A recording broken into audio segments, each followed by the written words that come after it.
Tabiiyki, kunlar isishi bilan ko'pchilikda me'yordan ortiq terlash muammosi kuzatiladi. Aynan shu muammoga yechim tarzida rostdan ham foyda ko'rganligim sababli har yili bir marotaba olinadigan gipergidroz muolajasi uchun Iroda kosmetologning oldiga keldim.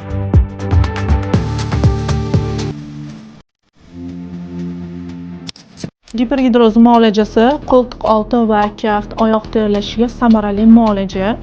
Agar sizda ham shunday muammolar bo'lsa, bemalol Telegram kanalimdan yoki Instagramimdan bepul konsultatsiya olib kelishingiz mumkin.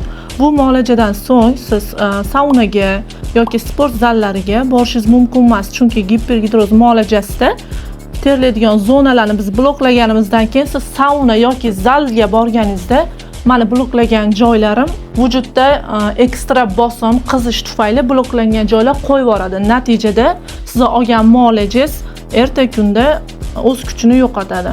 Bu muolajadan so'ng siz 6 oy terlamaysiz. Biz 6 oy uchun garantiya beramiz va bu sizni organizmingizga ham bog'liq. Может 4 oy. Lekin maksimum 6 oy terlamaysiz. Bemalol mani Telegram yoki Instagramimdan bepul konsultatsiya olib qabulimga kelishingiz mumkin.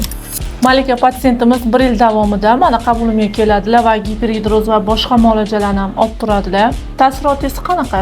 Og'riqlar bo'ldimi? Deyarli umuman og'riq sezganim yo'q. O'zi oldingi safar kelganimdan keyin yana sizga ishonib keldim.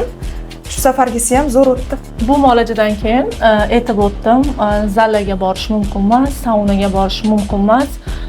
Chunki biz bloklagan, teri ostida bloklangan joylar ortiqcha bosim va qizish bo'lganligi sababli muolaja bloklangan joylardan qo'yib yuborishi mumkin va terlash yana davom etishi mumkin. Kosmetologiyaga oid barcha savollaringiz uchun opisaniyada maxsus Telegram kanalimning linkini qoldiraman. Bemalol barcha savollaringizga mani kanalimdan javob olishingiz mumkin va sizlarni bepul konsultatsiyamda kutib qolaman.